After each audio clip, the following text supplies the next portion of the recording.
Assalamualaikum warahmatullahi wabarakatuh. Alhamdulillah, kalimat suci dan mulia yang selalu kita ucapkan untuk Zat yang Maha Suci dan Maha Mulia, Allah Subhanahu wa Ta'ala, satu-satunya Tuhan yang telah menciptakan segala sesuatunya, baik terjangkau atau tidak terjangkau oleh mata kita, di langit, di bumi, di kedalaman lautan. Dan dia memiliki sifat-sifat yang mulia, maha kuasa, maha adil, maha perkasa, dan penuh dengan kasih dan sayang. Allah Subhanahu wa Ta'ala memerintahkan kita agar beriman kepadanya, serta juga boleh menikmati apa saja yang telah disiapkan selama itu halal. Dan selama ini sudah kita nikmati dari makanan, minuman, pakaian, transportasi, oksigen, air, dan banyak sekali yang membuat roda kehidupan kita bisa berjalan. Dan nikmat-nikmat itu terus bisa kita nikmati sampai salah seorang di antara kita meninggal dunia. Dan dalam sebuah hadis disebutkan, sesungguhnya rezeki seseorang itu akan mengejarnya sebagaimana ajal mengejarnya. Tidak akan wafat seseorang di antara kita sampai semua rezekinya disempurnakan. Kalau seteguk air itu memang sudah rezeki kita, maka tidak akan kita meninggal dunia sampai kita meneguknya. Ini adalah nikmat Allah Subhanahu wa Ta'ala yang Allah terus siapkan, dan harusnya kita peka memahaminya dan mensyukurinya. Nikmat terbesar yang Allah berikan kepada kita adalah iman dan Islam, di mana kita bisa mengenal siapa pencipta kita, apa tujuan kita ada di muka bumi ini, mana yang boleh saya kerjakan dan saya tidak kerjakan, mana yang boleh saya nikmati dan tidak boleh saya nikmati. Dan seorang muslim selalu punya panduan hidup yang terbaik, karena semua yang diperintahkan dalam Islam baik dan sempurna. Jujur, amanah, tanggung jawab, bakti sama orang tua, membantu orang susah, menjenguk orang sakit, memaafkan, dan seterusnya. Dan semua yang dilarang dalam agama Allah Islam ini pasti buruk.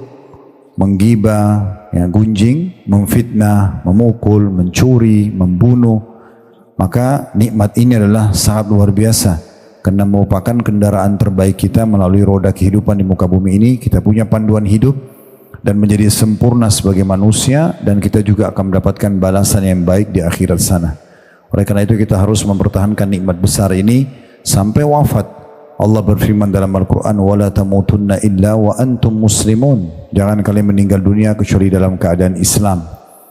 Saya yakin ibu-ibu semuanya hadir jauh-jauh ke tempat kami ini. Semoga Allah catatkan sebagai setiap langkah dan pengorbanannya pahala di sisinya, dan juga menjadi penyebab pengampunan dosa-dosa, pemenuhan kebutuhan, dan juga peninggian derajat di surga kelak nanti.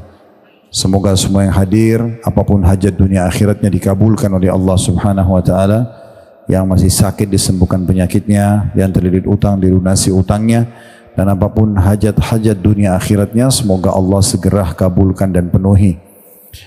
Dan tentu saja kita semua berkumpul di sini, saya yakin untuk mempertahankan nikmat besar ini, yaitu Islam dan iman kita. Semoga Allah buat kita bisa istiqamah sampai menjelang ajal datang nanti, dan alhamdulillah atas nikmat ini. Selanjutnya kita panjatkan salam hormat kita kepada guru semua orang-orang beriman, panduan dan panutan hidup terbaik, orang yang telah disempurnakan oleh Allah Subhanahu wa Ta'ala jalur nasabnya, fisiknya, ilmunya, dan ditutup risalah langit dengan diutusnya manusia terbaik ini. Orang yang menjadikannya sebagai suri tauladan, maka akan sukses bersamanya. Karena manusia terbaik ini telah sukses menjadi pasangan hidup, menjadi anak, menjadi orang tua, menjadi sahabat, menjadi saudagar, menjadi politikus, dan buah tidak akan jauh dari pohonnya. Mengucapkan satu kali salam hormat kepadanya dijadikan ibadah dan dibalas oleh Allah dengan 10 rahmat dan 10 salam dari Allah. Dan salam Allah ini berarti pengampunan dosa, peninggian derajat, pemenuhan kebutuhan, dan solusi dari semua permasalahan-permasalahan. Oleh karena itu sangat wajar setelah memuji Allah, alhamdulillah, kita juga mengucapkan salawat dan taslim kepada Nabi besar Muhammad sallallahu alaihi wa ala alihi wa sahbihi wasallam. Saya mengucapkan kepada ibu-ibu semuanya ahlan wa sahlan yang sudah datang ke tempat kami. Semoga ibu-ibu selalu sehat ya, dan dimudahkan semua urusannya, walaupun tadi sudah kita doakan ya. Dan saya mendoakan juga yang tidak kalah penting adalah istiqomah, konsisten selalu untuk mempertahankan Islam dan iman. Kalau tadi datang ke sini karena ajakan teman atau karena seremoni saja untuk meramaikan atau testimoni, ngetes pengajiannya enak gak sih itu ya, maka diubah niatnya. Niatnya karena Allah subhanahu wa ta'ala supaya maksimal mendapatkan pahala. Dalam sebuah riwayat yang sahih ada seorang sahabat pernah berjihad dan beliau mengatakan begini, ya Rasulullah, kalau ada orang pergi berperang jihad karena Allah, dia tahu itu keutamaannya, dia ingin dapat pahala di sisi Allah, dia harap mati syahid supaya masuk surga, tapi diikutkan sedikit saja dengan rasa dan keinginan popularitas supaya dibilang kesatria, pahlawan, ya, prajurit pilihan atau apalah. Apakah dapat pahala? Kata Nabi SAW, tidak. Orang ini ulangi 3 kali, kata Nabi SAW, tidak. Lalu beliau mengucapkan hadisnya, innallaha la yaqbalu amalan illa ma kana khalisan liwajhi. Allah tidak akan terima amal kecuali yang ikhlas karenanya. Nah, sebelum kita mulai, saya mengajak diri saya dan ibu-ibu sekalian, serta tentu semua bapak ibu, maaf teman-teman juga laki-laki ada yang hadir beberapa, serta semua jemaah kita yang mengikuti secara online, untuk mengikhlaskan niat kita agar semua detik-detik yang kita lalui ke depan sambil merenungi ilmu yang akan kita pelajari dicatat pahala oleh Allah subhanahu wa ta'ala. Baik, bahasan kita sebagaimana tema yang sudah diminta oleh teman-teman panitia, ikhlas dalam menerima takdir. Kita mulai dulu dari kata-kata takdir. Ya. Takdir itu berarti keputusan Allah subhanahu wa ta'ala, namun perlu digarisbawahi tambahannya sesuai dengan keluasan ilmu Allah dan kemahaadilannya. Allah kalau menentukan sebuah takdir, karena Allah sudah tahu semuanya itu. Jadi contoh misalnya, kita hadir semua pada hari ini, mungkin setahun yang lalu kita tidak pernah berpikir akan ketemu. Bahkan mungkin sebulan yang lalu. Mungkin ada di antara kita mungkin baru daftar beberapa waktu yang lalu misalnya, sama teman-temannya atau grup kajiannya misalnya. Kita tidak pernah berpikir. Tetapi apa yang kita lakukan hari ini, Bapak Ibu sekalian, sudah tercatat di Lauhil Mahfuz. Allah sudah catat, dan ini Allah catatkan bukan sebagai sebuah paksaan tanda kutip. Allah mengetahui si fulan ini kalau saya ciptakan nanti, kecenderungan dia kepada baik atau buruk. Lalu dicatatkan sebagai takdirnya. Orang yang menjadi beriman dan kafir itu adalah pilihan dia. Bukan Allah paksa dia menjadi beriman, bukan Allah paksa dia menjadi orang kafir. Terbukti Fir'aun itu kafir dia kepada Allah, bahkan mengaku sebagai Tuhan. Tapi kenapa Allah utus kepadanya Nabi Musa? Karena Allah mengetahui itu pilihan sebenarnya. Dan Allah masih kasih kesempatan dia, mau nggak berubah dari status kafir kepada status beriman. Tapi karena dia ngotot nggak mau, ya sudah. Sesuailah dengan apa yang Allah sudah ketahui, dia akan meninggal dalam keadaan kafir. Makanya dalam Al-Quran Allah mengatakan, "Faman syaa'a falyu'min wa man syaa'a falyakfur." Yang mau beriman silahkan, yang mau kafir juga silahkan. Semua itu Allah tentukan dengan keluasan ilmunya dan kemahaadilannya. Hari ini pada saat kita memilih pakaian kita masing-masing, sebenarnya kita bisa memilih pakaian warna lain. Kita bisa juga memilih tidak datang ke majelis ini. Misal ada di antara kita yang mau sibuk dengan ke mall, mau ke pasar, mau ngobrol duduk sama teman-temannya, bisa saja. Tapi apa yang Bapak Ibu pilih hari ini, Allah sudah tahu. Dengan kemahaadilannya, kalau kita akan pilih itu. Jadi kalau ada orang bilang, saya berzina kan karena takdir Allah.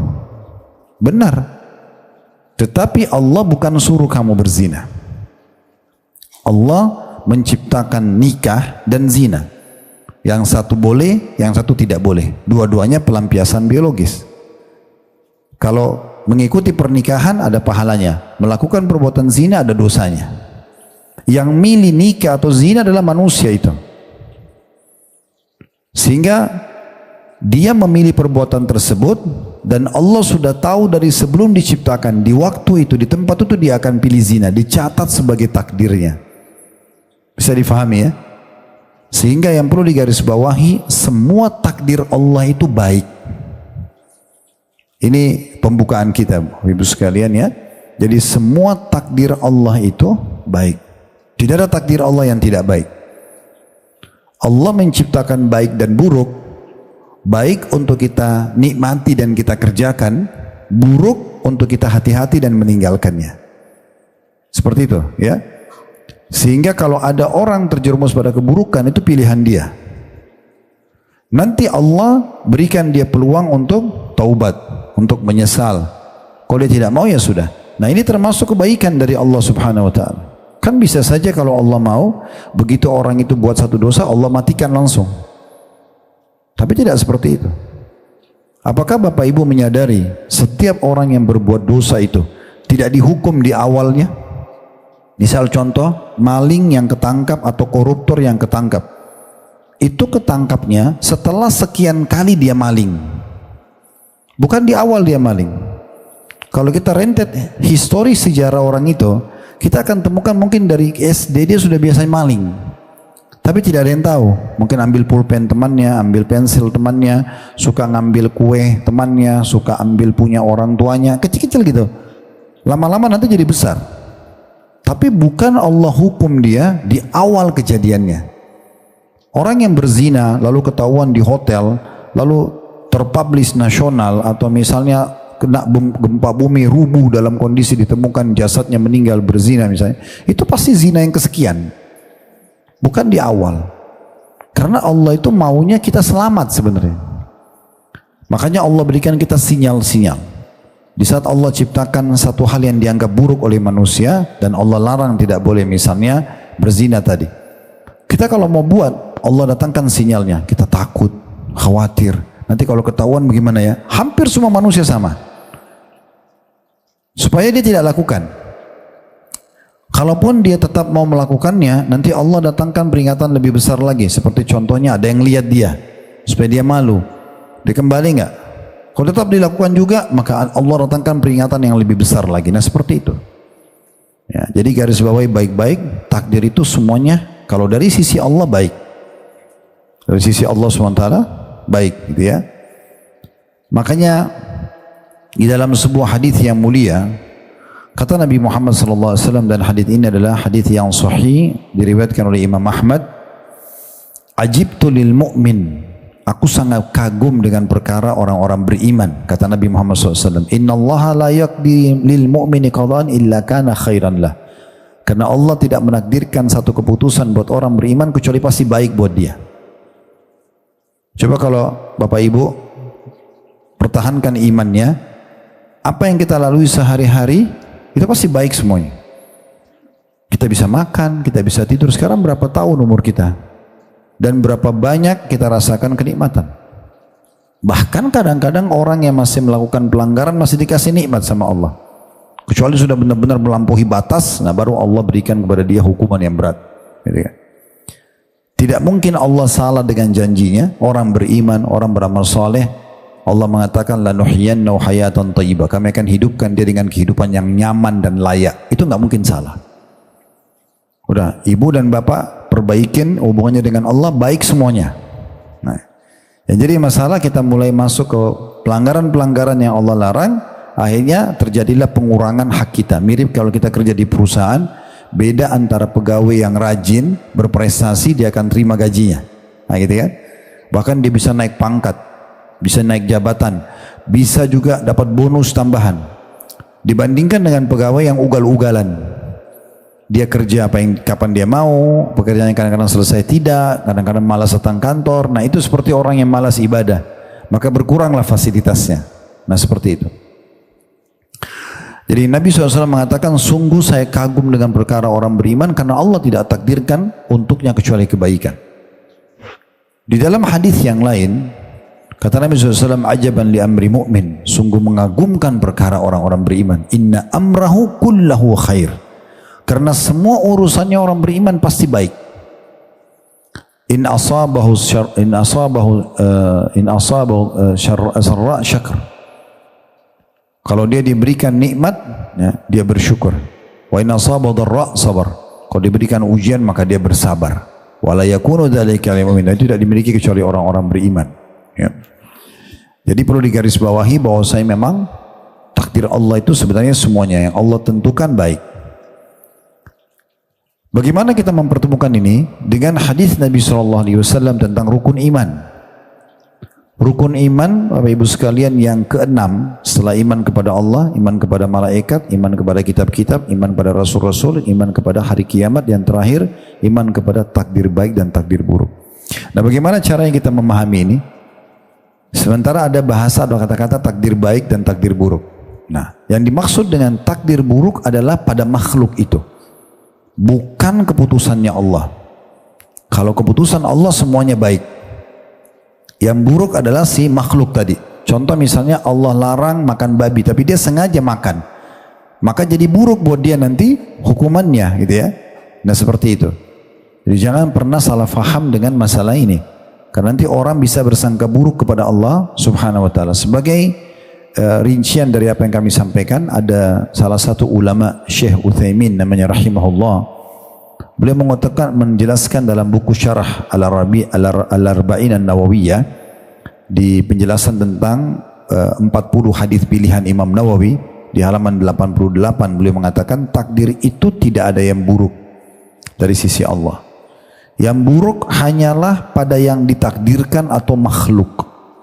Si makhluk itu yang buat buruk dia, karena dia melanggar, maka jadilah keputusan yang buruk. Ya, kalau kita rasionalkan tadi di perusahaan, kalau kita kerja dan kita baik-baik saja, normalnya nggak ada perusahaan yang memberhentikan pegawai tanpa sebab, apalagi berprestasi. Perusahaan butuh dia, gitu kan?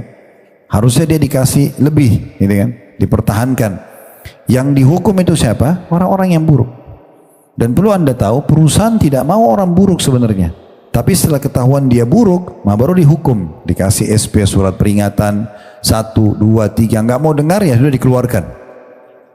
Nah, itu rasional ya. Kata beliau, saya ulangi lagi, takdir itu tidak ada yang buruk. Yang buruk hanyalah yang ditakdirkan atau yang makdur, manusia atau makhluk yang merasakan jelek.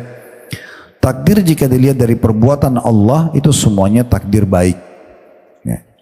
Sebagaimana disebutkan dalam hadis, ya, potongan hadis, wasyarru laisa ilaik, dan keburukan tidak pernah disandarkan kepadamu ya Allah. Jadi nggak pernah keburukan disandarkan kepada Allah Subhanahu wa taala. Jadi takdir Allah itu selamanya tidak ada yang jelek, karena ketetapan takdir itu ada karena rahmat dan hikmah. Kejelekan itu murni hanya muncul dari pelaku kejelekan, sedangkan Allah itu hanya berbuat baik selama-lamanya. Allah nggak pernah berbuat buruk selama-lamanya, ya. Jadi ini poin kita perlu garis bawahi. Makanya tadi hadis di salah satu potongan doa iftitah, ya. Doa iftitah itu banyak sekali, Bapak Ibu sekalian, ya, pilihannya. Tapi di salah satunya adalah ada potongan doa yang diriwayatkan Imam Muslim, wal khairu kullu fi yadaik wasyarru laysa ilaik. Semua kebaikan di tanganmu ya Allah, dan keburukan tidak disandarkan kepadamu. Keburukan tidak disandarkan kepadamu. Lalu ada pertanyaan lagi, kenapa Allah kalau gitu ciptakan yang jelek? Seperti misalnya, kan yang baik itu jujur, yang jelek itu bohong, ya. Yang baik itu misalnya dermawan, yang jelek itu pelit. Nah, Allah Subhanahu wa taala menciptakan semua ini dengan hikmahnya. Menciptakan kebaikan agar kita menjadikannya sebagai perangai kita kalau sifat. Dermawan, jujur, tanggung jawab, amanah, semua itu diciptakan sebagai bukti dikasih janji-janji positif. Bapak Ibu kalau searching di Google, tulis misalnya keutamaan amanah. Oh, banyak banget ayat Al-Quran, hadis-hadis Nabi, ya, contoh-contoh dari orang-orang saleh. Keutamaan bertanggung jawab misalnya, keutamaan jujur, keutamaan ini dan itu. Semuanya banyak. Berarti sebenarnya kita diarahkan untuk memiliki perangai-perangai ini. Kalau kita searching lawannya, ancaman, tidak bisa kita bilang keutamaan bohong, nggak akan keluar. Ancaman bohong, ancaman menggibah, ancaman memukul, ancaman mencuri. Nah, keluar semua tuh ancaman ayat Al-Quran supaya kita tidak melakukannya. Nah, gitu ya. Nah, yang ini Allah ingin idealnya kita lakukan, yang ini kita tinggalkan. Saya rasionalkan lagi. Kalau Bapak Ibu kerja melamar di satu perusahaan, Contoh di sini di kantor kami pun ada kadang-kadang orang datang melamar kerja. Maka yang pada saat dia pertama kerja, yang kami jelaskan dan pasti Bapak Ibu juga kalau punya perusahaan akan sama. Pekerjaan Anda adalah 1, 2, 3, 4, 5, semuanya bagus-bagus itu ya. Kerjakan ini, nanti Anda akan dapat fasilitas ini gajinya, ini bonusnya, ini dan misalnya, contoh. Nah, nanti perusahaan akan jelaskan di akhir, tapi kalau Anda ugal-ugalan, telat datang misalnya, atau tidak mengerjakan pekerjaan dengan baik, maka nanti akan ada surat peringatan. Tapi perusahaan tidak ingin yang ini. Ini cuma penyampaian saja. Kalau melanggar, perusahaan berharap ini pegawai baik dan juga bisa jalan. Nah seperti itu rasionalnya. Allah subhanahu wa ta'ala mau semuanya kita melakukan kebaikan. Dan kasih sayang Allah luasnya, walaupun kita buat keburukan misalnya, kita masih dikasih kesempatan untuk kembali. Makanya saya pernah bahas di salah satu tema kami, judulnya serial iman, taubat. Awal kalimat yang saya keluarkan itu adalah yang saya tulis, taubat ini sebuah bonus dari Allah yang luar biasa. Bayangkan kalau Allah tidak syariatkan taubat Bapak Ibu sekalian. Kita buat dosa harus dipanggang, harus dipenggal, harus dipukul. Karena itu berat sekali. Taubat artinya kembali kepada Allah. Asal orang mau kembali aja kepada Allah, orang mau meninggalkan kesalahannya dan berubah jadi lebih baik, Allah terima dia. Ini susah di alam manusia. Sampai pernah ada sahabat berkata begini, ya Rasulullah, kalau saya buat dosa, apa yang saya lakukan? Kata Nabi SAW, taubatlah. Kalau saya ulangi lagi, kata Nabi SAW, taubatlah. Orang itu ulangi lagi. Kalau saya ulangi lagi, kata Nabi SAW, taubatlah. Lalu apa kata Nabi SAW? Allah tidak akan bosan dan jenuh sampai kalian bosan. Selama kau mau kembali silahkan. Allah masih kasih. Cuman ada perbedaan antara orang yang terus-menerus dalam pelanggaran dengan orang yang terus-menerus di atas ketaatan. Ya. Contoh misalnya, ada orang sudah 15 tahun, 20 tahun sholat non-stop. Ada orang selama 10 tahun gak sholat, baru 5 tahun terakhir dia sholat. Beda dong sama yang 15 tahun sholat, derajatnya nanti di surga.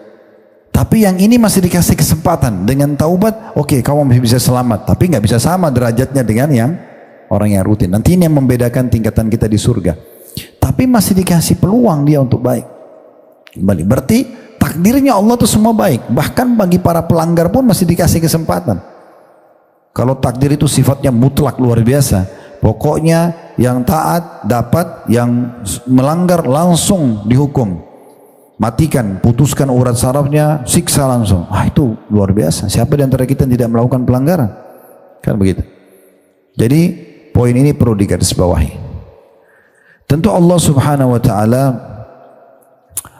mencatat dan menciptakan sesuatu yang dianggap buruk ya, sebagai perangai atau perbuatan agar manusia tidak melakukannya. Ini hikmahnya banyak sekali, supaya manusia mengetahui yang pertama ada Tuhannya Allah yang mengatur.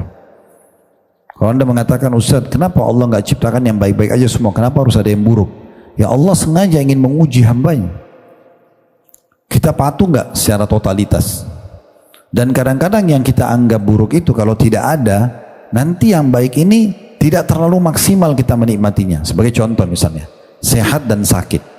Coba kalau tidak ada sakit sama sekali. Misal contoh, mungkin sehat itu untuk kita syukuri secara persentase mungkin antara 60-70% saja. Tapi kalau ada sakit, kita bisa menikmati dan mensyukuri sehat itu 100%. Sebagai contoh misalnya, bayangkan kalau kita hidup 50 tahun tidak pernah sakit. Kita nggak tahu nilainya sehat itu. Tapi kapan satu waktu kita sakit, lalu di depan mata kita meriang, demam. Di depan mata kita ada orang lagi minum air dingin, air es diteguk sama dia. Enaknya ya kalau kita sehat gitu ya. Sehat sakit pun Allah ciptakan sebenarnya untuk mendatangkan pemahaman kalau ini nikmat loh. Karena kalau tidak ada jadi masalah, gitu kan? Nah seperti itu kita memahaminya. Bahkan kadang-kadang ada hal-hal yang dianggap buruk oleh manusia, sebenarnya kebaikan buat mereka. Saya lupa apakah saya pernah ingatkan waktu dulu pernah Anda mengikuti kajian kami juga, tapi ini sering saya sampaikan di pengajian. Bukankah orang-orang kalau ditanya mau capek enggak? Jawabannya pasti tidak. Mau sakit enggak? Pasti tidak, gitu kan? Mau lapar nggak? Orang pasti nggak mau, gitu kan? Tetapi kita lupa Bapak Ibu sekalian, ternyata dengan lapar maka enak makan. Ya. Sekarang kalau kita lapar, maka nasi sambal tempe saja lahap sekali kita makan. Coba kalau kita lagi kenyang, ditanya, ibu bapak mau makan apa? Apa ya? Masih mikir-mikir. Bahkan mungkin kalau dia makan, belum tentu dia habiskan. Sekarang lapar ini yang dianggap buruk di mata manusia, bukankah dia sebuah perangkat yang baik supaya orang menikmati makanan? Kan gitu ya. Sekarang kalau bayangkan Bapak Ibu sekalian kalau tidak pernah ada lapar, Bapak Ibu kenyang terus, kita kan tidak tahu kapan kita mau makan. Kan gitu. Begitu juga dengan haus. Tanya, mau haus gak? Orang tidak mau haus. Padahal sebenarnya haus itu justru perangkat dan kendaraan terbaik untuk menikmati minum. Kita kalau lagi tidak haus nih, ditanya, ibu bapak mau minum apa? Minum apa ya? Panas, dingin, masih milih-milih. Tapi kalau kita haus, saya mau air es. Misal kita lagi puasa, pas buka puasa, pengen minum yang dingin-dingin dan manis.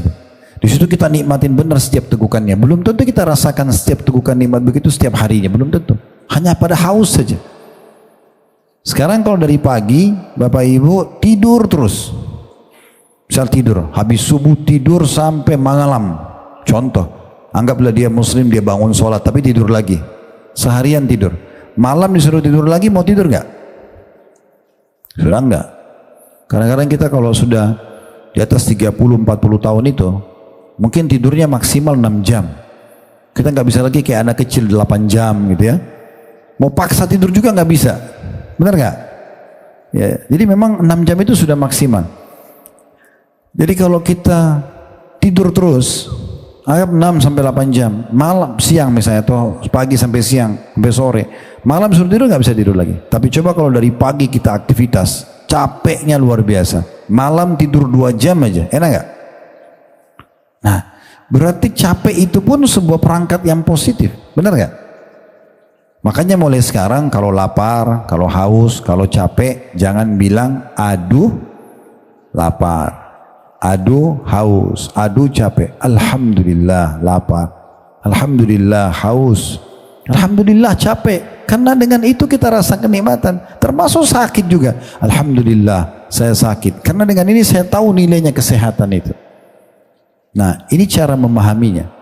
Jadi Allah Subhanahu wa taala menciptakan baik dan buruk itu pun sebenarnya ini untuk jadi perangkat merasakan besarnya nikmat daripada nikmat yang sedang ada gitu ya. Dan kita tahu kita punya Tuhan Allah Subhanahu wa taala yang mengatur semuanya. Itu hikmah yang paling besar dari masalah takdir gitu ya. Begitu juga Allah Subhanahu wa taala memberikan peluang bagi orang yang melakukan kesalahan untuk taubat. Ini juga hikmah diantaranya adanya takdir-takdir itu ya. Dan bagaimana orang bisa memunculkan sifat ya, toleransi, sifat kepedulian terhadap orang lain. Sekarang terjadi bencana misalnya, maka okelah mereka tertimpa sebagai sebuah ujian, mungkin karena ada pelanggaran mereka lakukan kepada Allah gitu ya. Tapi muncul kepedulian dari orang lain. Siapa yang menggerakkan hati orang-orang lain untuk bantu kampung yang sedang bencana? Kan bisa saja Allah hapus rasa kasih sayang dalam hati mereka, mereka tidak mau bantu. Tapi ini semua orang berebut mau membantu. Sekarang Palestina dibombardir, bukankah orang seluruh dunia mau bantu? Kan itu berarti ada satu sistem yang sudah dibuat, sebenarnya semua penuh dengan hikmah. Semua penuh dengan hikmah. Kadang-kadang Bapak Ibu sekalian, ada hal yang kita anggap baik belum tentu baik buat kita. Ada kadang-kadang hal yang buruk kita anggap buruk sebenarnya baik buat kita. Ini landasan hukumnya adalah pada saat Allah syariatkan jihad, perang. Kalau mau lihat ayatnya dalam surah Al-Baqarah, surah nomor 2 ayat 216. Di Al-Baqarah 216 ini berbunyi, kutiba alaikumul qitalu wa huwa kurhun lakum wa asa an takrahu syai'an wa huwa khairun lakum wa asa an tuhibbu syai'an wa huwa syarrun lakum wallahu ya'lamu wa antum la ta'lamun. Sesungguhnya telah diwajibkan untuk kalian berperang. Tidak ada orang yang mau perang. Suruh perang orang tidak mau, gitu kan? Lalu dikatakan, padahal berperang itu adalah sesuatu yang kamu benci. Laki-laki disuruh perang jihad, tinggalkan istrinya, tinggalkan anaknya, tinggalkan pekerjaannya, bisa ditawan oleh musuh, bisa cacat, ya, fisik. Kalau dia langsung mati, oke lah. Tapi bisa saja tidak, gitu kan? Tapi Allah mengatakan, boleh jadi kamu membenci sesuatu, padahal dia baik untukmu. Dan boleh jadi juga kamu menyukai sesuatu, padahal itu buruk bagimu. Allah lebih mengetahui, sedangkan kamu tidak mengetahuinya. Sekarang kita bahas dulu ayat ini. Bagaimana kita memahami kalau perang itu baik? Yang pertama, Bapak Ibu sekalian, perang itu disyariatkannya tentu dengan syarat-syarat. Disyariatkan dengan syarat-syarat. Bukan berarti kita langsung setiap saat perang bunuh orang kafir, enggak begitu. Sebagai contoh, kalau tidak ada syariat jihad, kalau teman-teman kayak kita di Palestina sekarang lagi dibantai, lalu mereka mau berpegang dengan hukum yang mana? Tidak ada syariat perang. Apalagi kalau dilarang perang, nggak bisa mereka melawan. Kalau Bapak Ibu lagi jalan di stasiun, di terminal, diserang oleh perampok, mau dirampas hartanya. Kalau tidak ada syariat membela diri, ya, maka berarti kita serahkan saja harta kita semuanya. Udah mengalah sama semua orang. Sementara Nabi SAW pernah ditanya oleh seorang laki-laki datang mengatakan, ya Rasulullah, bagaimana kalau ada orang yang mau merampok hartaku? Kata Nabi SAW, qatilhu, lawan orang itu. Nabi bilang begitu, jangan biarkan hartamu diambil, kenapa dikasih? Dia mau merampok. Lalu sahabat ini bilang, bagaimana kalau saya membunuhnya? Berantem nih, saya bunuh dia. Kata Nabi SAW, kau tidak berdosa. Nah, kau diserang, mau diambil hartanya. Bagaimana kalau saya terbunuh? Kata Nabi SAW, kau mati syahid. Begitu disyariatkan dalam Islam. Jadi memang ada hikmah untuk membela harga diri, membela harta, membela nama baik, ya, membela keluarga. Sampai kata Nabi SAW, siapa yang terbunuh karena membela kehormatannya, membela hartanya, membela keluarganya, maka dia mati syahid. Nah, itu mulia sekali. Bayangkan kalau tidak ada syariat perang ini, atau membela kehormatan, itu bahaya sekali. Di kehidupan Nabi Muhammad SAW, di perang Uhud, itu pasukan Quraisy keluar dengan 3.000 pasukan ingin menaklukkan kota Madinah. Kalau tidak ada syariat jihad, kira-kira seperti apa? Ya udah, kita biarin aja musuh bantai kita. Tapi karena ada syariat jihad, maka Nabi SAW keluar bawa pasukan menghadapi mereka. Lalu disitulah kita lihat keajaiban-keajaiban bagaimana Allah benar dengan janjinya. Allah menangkan pasukan, Allah turunkan malaikat, ya. Berapa banyak orang-orang kafir yang masuk Islam karena terjadi peperangan misalnya, ya. Tapi ini sekali lagi ada tata caranya. Tidak benar orang yang mengatasnamakan jihad misalnya dengan bom sana sini, kayak kasus Indonesia pernah bom Bali, bom di Jakarta sini berapa kali dengan alasan itu orang kafir. Ini kebohongan dari mana ini? Nggak ada ajaran dalam Islam begini. Dia bom dirinya baru dia bilang mati syahid. Mati syahid dari mana? Kalau kita masuk medan perang, lawan musuh, lempar bom, bom itu kebetulan kena juga kita. Bukan kita masuk bunuh diri. Oke, masih syahid. Tapi dia bunuh dirinya, bunuh diri namanya. Gitu kan? Nggak bisa dimasukkan dalam kategori ini. Ya. Ini sebagai contoh. Jadi memang ada adab-adabnya. Bagaimana Nabi SAW kalau ngirim pasukan titip pesan, nggak boleh bunuh anak-anak, nggak boleh bunuh wanita, ya, tidak boleh merusak fasilitas umum, nggak boleh membunuh orang yang sudah menyerah, yang ditawan itu, ya. Bahkan Nabi SAW menyuruh salah satu tanda keimanan seorang muslim berbuat baik dengan para tawanan. Tawanan-tawanan di masa Nabi Muhammad SAW itu menceritakan, kami waktu ditawan oleh kaum muslimin, kami temukan para sahabat Muhammad, sahabat-sahabat Nabi, ridwanullah alaihim, sahabat Nabi Muhammad SAW, itu memasukkan roti-roti manis ke mulut kami, para tawanan, sementara mereka sendiri makan kurma kering. Berbuat baik dengan tawanan, maka banyak tawanan yang masuk Islam. Jadi Islam tidak mengajarkan perang main bantai sembarangan orang. Nah, kalau ibu dan bapak lagi perang sama seseorang, lalu dia lepaskan senjatanya, udah ditawan saja. Sama juga tidak ada mutilasi dalam Islam, tidak boleh membakar, tidak boleh.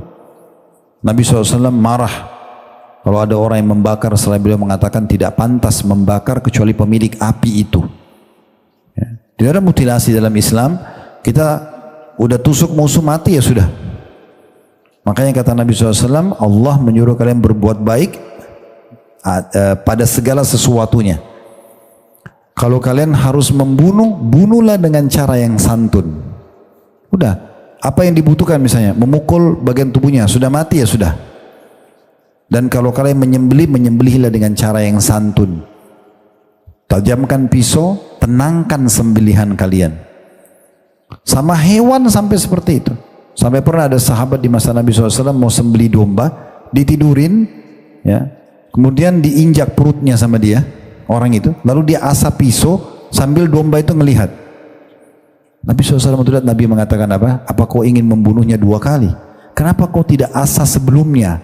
Kenapa sekarang? Kenapa biarin dia lihat? Itu yang salah satu menyebab dagingnya jadi keras nanti. Sudah coba kambing kami di sini ya? Belum? Ada baunya nggak? Jujur. Ya, jangan kena di restoran kami ya. Salah satu yang kami jadikan sebagai tagline kami itu adalah bayi-bayi bau. Ibu tahu nggak rahasianya kenapa kambing kami itu tidak bau, kemudian tidak keras? Cara sembelihnya. Kita mengikuti cara sembelih Nabi. Pisaunya tajam, nggak diliatin ke hewannya. Kalau hewan lagi makan nggak diseret, biarin dulu. Kemudian ditidurkan tuh dengan sangat tenang. Dia tidak tahu kalau dia akan disembelih. Nah, dan pada saat dikuliti, yang digantung itu kakinya. Biasanya kan ada ya kalau dikuliti itu tanduknya ya. Nah kalau tanduknya darahnya masuk lagi. Nah darah itu kalau sudah kena udara, kontaminasi bakteri. Darah ini kalau tangan Bapak Ibu luka sedikit, hitungan detik itu sudah ada bakterinya. Makanya jangan kalau luka disedot lagi darahnya. Pernah lihat gitu ya? Itu nggak boleh tuh. Selain darah nggak boleh dimakan, ya walaupun darah kita sendiri juga itu sudah ada bakterinya. Jadi kalau dia digantung kakinya, semua darahnya keluar. Jadi bersih dagingnya itu. Baca bismillah, menghadap kiblat. Saya kadang-kadang kalau Idul Adha, kalau lagi tidak bimbing haji, seperti tahun kemarin, Allah belum tadi kami berangkat, biasanya kami berangkat bimbing melalui Uhud Tour yang Allah amanahkan itu. Saya pergi ke kandang kami di Bogor, lalu saya ajarkan pada kaum muslimin cara menyembelih, seperti apa. Dan daging yang kami bagi pun memang terbukti semuanya bagus gitu ya. Nah sebenarnya ke situ. Tuh, karena ajaran syariat sudah jelas. Ya. Ajaran syariat sudah sangat jelas. Perlu kita garis bawahi juga ada doa yang diajarkan Nabi SAW agar kita meminta semua takdir kita dijadikan baik, semuanya dijadikan baik. Ini menandakan tidak ada takdir Allah yang buruk. Di antara doa yang sangat masyhur dan ini hadis yang sahih diriwayatkan oleh Ahmad dan Ibnu Majah, Allahumma inni as'aluka minal khairi kulli ajilihi wa ajilihi. Allahumma artinya ya Allah, inni as'aluka, aku mohon kepadamu. Allahumma inni as'aluka, ya Allah aku memohon kepadamu, minal khairi kulli, semua jenis kebaikan. Minal khairi kulli, ajilihi wa ajilihi, yang sudah dekat dan yang masih jauh. Ini potongan doa pertama. Allahumma inni as'aluka minal khairi kullihi ajilihi, pakai ain yang pertamanya ya, ajilihi, yang keduanya pakai hamzah, wa ajili. Kalau pakai ain ajil artinya yang dekat, kalau pakai hamzah ajil artinya masih jauh. Allahumma inni as'aluka, ya Allah aku minta kepadamu, minal khairi, dari semua jenis kebaikan, kulli, ya semuanya, ajilihi wa ajili, yang sudah dekat ataupun yang masih jauh. Ma alimtu minhu wa ma lam a'lam. Ma alimtu minhu artinya apa yang aku ketahui, ma alimtu minhu apa yang aku ketahui, wa ma lam a'lam, dan apa yang belum aku ketahui. Di sini maksudnya kita minta Bapak Ibu sekalian, saya pernah minta, misalnya kita minta kesehatan, minta rezeki, minta keturunan, minta kebahagiaan misalnya, itu kebaikan. Kalau ada kebaikan juga yang belum saya minta, maka kasih juga ya Allah. Ya, saya ulangi awal potongannya ya. Allahumma inni as'aluka minal khairi kullihi ajilihi wa ajili ma alimtu minhu wa ma lam a'lam. Ya, jadi artinya Allah, aku minta semua jenis kebaikan yang sudah dekat atau yang masih jauh, ya, yang aku ketahui dan aku tidak ketahui, ya. Wa a'udzubika, dan aku berlindung kepadamu. A'udzubika ini sudah masyhur, ya. Artinya saya berlindung kepadamu minasyarri kulli, dari semua jenis keburukan. Ajilihi wa ajili, mirip tadi potongan pertama. Keburukan yang sudah dekat atau keburukan yang masih jauh. Ini potongan kedua doanya, ya. Wa a'udzubika minasyarri kulli, dan aku berlindung kepadamu dari semua keburukan. Ajilihi, yang sudah dekat, wa ajili, pakai hamzah yang keduanya, dan yang masih jauh. Diulangi lagi, ma alimtu minhu wa ma lam a'lam. Tadi seperti potongan pertama. Ma alimtu minhu, apa yang aku ketahui, wa ma lam a'lam, dan apa yang aku tidak ketahui. Ada yang lewat gak yang lagi nulis? Ada yang mau diulangi gak? Saya ulangi lagi. Baik. Allahumma inni as'aluka minal khairi kulli ajilihi wa ajili ma alimtu minhu wa ma lam a'lam. Sampai sini aman? Sudah tahu terjemahannya? Ya Allah, aku minta semua jenis kebaikan dekat ataupun jauh, aku ketahui atau aku tidak ketahui. Masya Allah, jadi ustazah semua ini langsung hitungan detik sudah langsung tahu terjemahan, tahu doanya. Nah, sekarang potongan keduanya mirip tapi diganti khair jadi syar. Khair kan kebaikan, nah ini syar. Wa'udzubika minasyarri kullihi ajilihi wa ajili, mirip dengan di atas tadi, ya. Jadi wa'udzu, ya, bika, dan aku berlindung kepadamu ya Allah minasyarri, dari semua keburukan, kullihi ajilihi, yang sudah dekat, wa ajili, dan yang masih jauh, ma alimtu minhu wa ma lam a'lam, apa yang aku ketahui dan aku tidak ketahui. Jadi kalau misalnya Bapak Ibu berdoa, ya Allah selamatkan dari kemiskinan, dari penyakit, yang kita tahu kita ucapkan semua, tapi di sini kita minta, ya Allah yang saya belum ucapkan juga, kalau itu buruk jauhkan. Nah, gitu. Ya. Sekarang potongan ketiganya. Allahumma inni as'aluka, ya, min khairi, Allahumma inni as'aluka min khairi ma sa'alaka abduka wa nabiyyuka, ya. Ya, ini terjemahannya Allahumma inni as'aluka, ya Allah aku mohon kepadamu, ya, min khairi, dari kebaikan, ma sa'alaka, apa yang telah dimohon kepadamu, abduka wa nabiyyuka, hambamu dan nabimu, maksudnya Nabi Muhammad SAW. Ini doa agung sekali, ya. Usahakan kalau belum pun dihafal, ditulis, nanti diamalkan, karena doa ini luar biasa. Karena pernah ada orang datang kepada Nabi Muhammad SAW lalu bilang begini, ya Rasulullah tolong ajarin saya doa, ya. Maka Nabi mengatakan, mau nggak kamu saya ajarin doa yang mencakup semua kebaikan dan semua selamat dari semua keburukan? Kata orang itu, iya, siapa yang tidak mau? Disebutkan doa ini, Allahumma inni as'aluka min khairi ma sa'alaka abduka wa nabiyyuka. Dalam riwayat lain disebutkan abduka wa nabiyyuka Muhammadin sallallahu alaihi wasallam.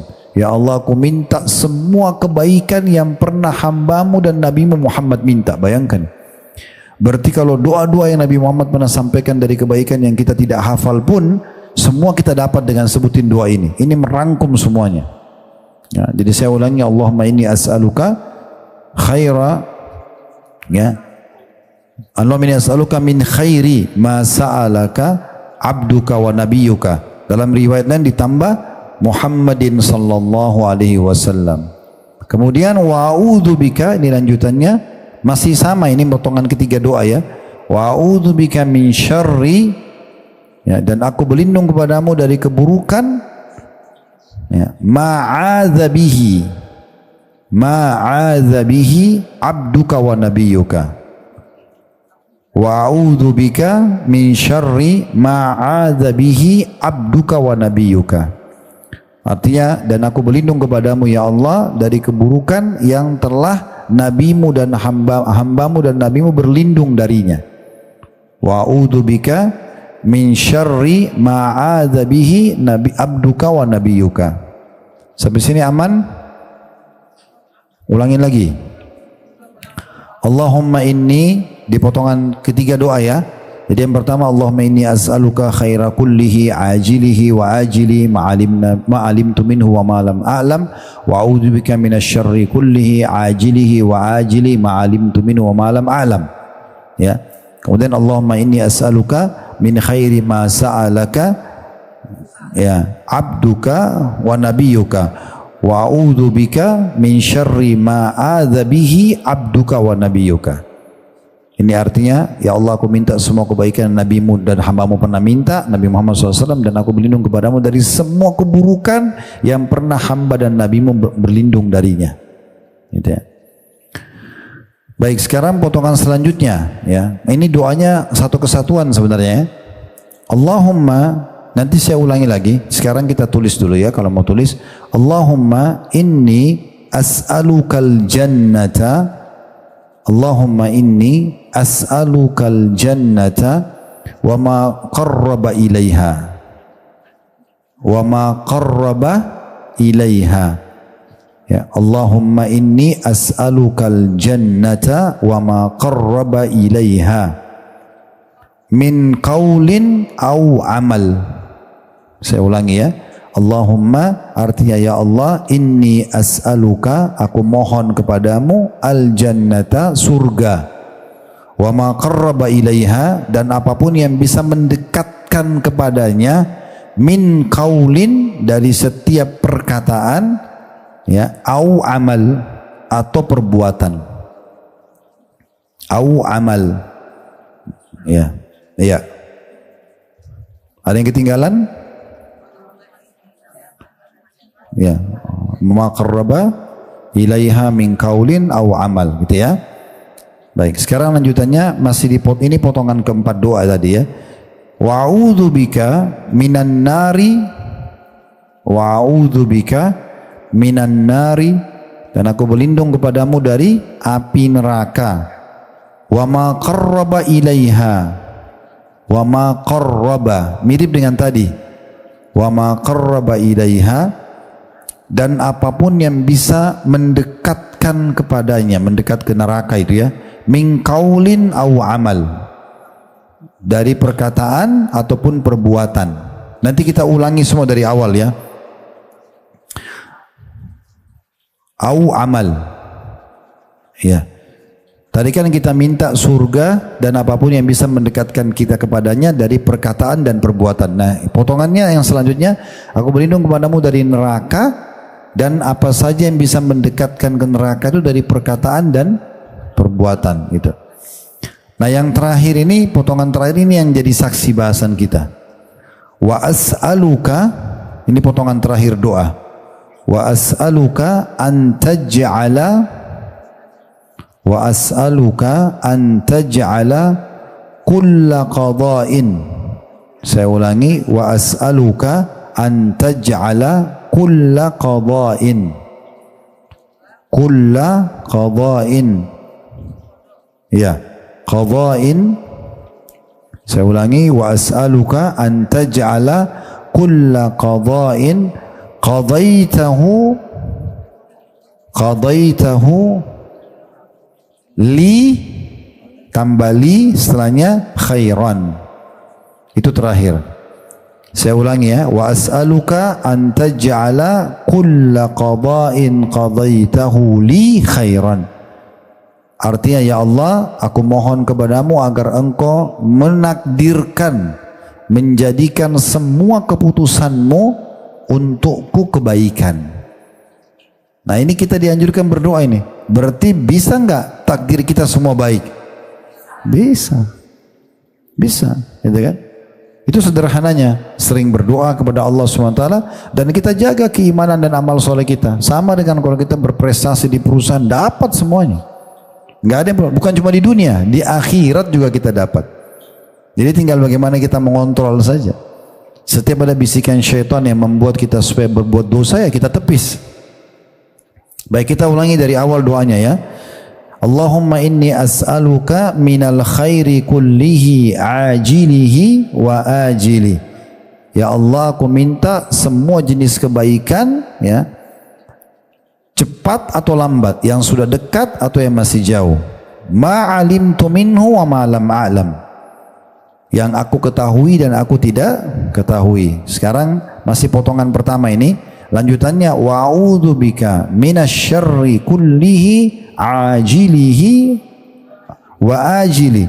Dan aku berlindung kepadamu dari semua jenis keburukan yang sudah dekat atau yang masih jauh. Ma'alimtu minhu wa ma lam a'lam, yang aku ketahui atau aku tidak ketahui. Ini masih potongan pertama. Potongan kedua doanya, Allahumma inni as'aluka min khairi ma sa'alaka abduka wa nabiyuk. Ya Allah, aku mohon kepadamu, ya, semua kebaikan yang pernah diminta oleh hambamu dan nabimu. Saya bilang tadi dalam riwayat lain ada tambahnya Muhammadin sallallahu alaihi wasallam. Wa a'udzubika min syarri ma a'adza bihi abduka wa nabiyyuk. Dan aku berlindung kepadamu dari semua keburukan yang pernah hambamu dan nabimu berlindung darinya. Ya. Ya. Sekarang kita pindah di potongan selanjutnya ya. Allahumma inni as'alukal jannata wa ma qarraba ilaiha min qaulin aw amal. Ya Allah, aku minta kepadamu surga dan apapun yang bisa mendekatkan kepadanya dari perkataan dan perbuatan.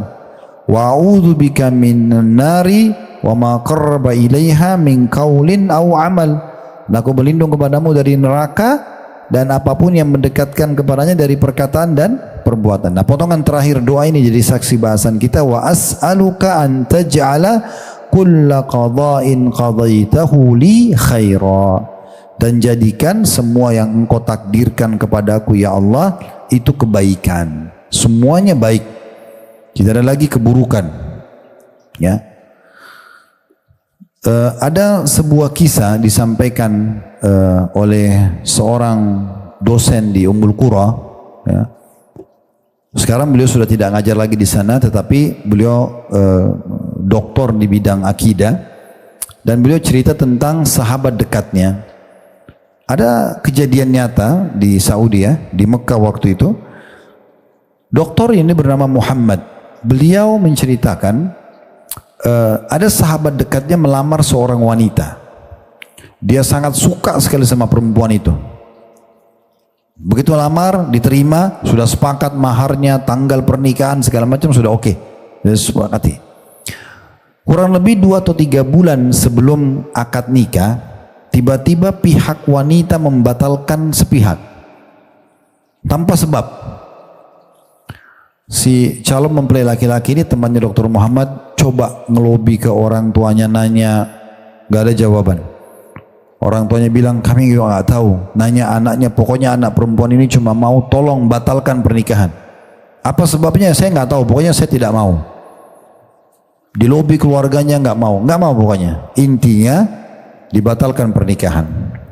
Kata Dr. Muhammad, selama 2-3 bulan teman dekat saya ini selalu berdoa. Selalu berdoa, ya Allah, kembalikan wanita itu, saya suka sama dia, jadikan dia jodoh saya. Ngerengek-rengek sama Allah. Kata Dr. Muhammad ini dalam ceramahnya, dia bilang waktu saya dengar teman saya itu lagi berdoa, karena kesian saya juga bilang, ya Allah kabulkan. Karena luar biasa dia mohon-mohon, karena dia sudah suka sama orang itu.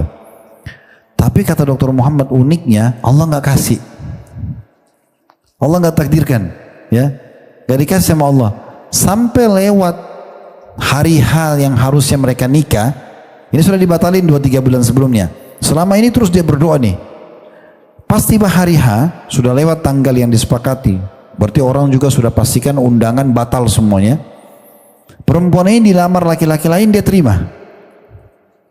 Kata Dr. Muhammad, subhanallah, maha suci Allah, saya tahu bagaimana Allah sayangnya kepada teman saya, justru setelah perempuan itu ingin nikah sama laki-laki lain.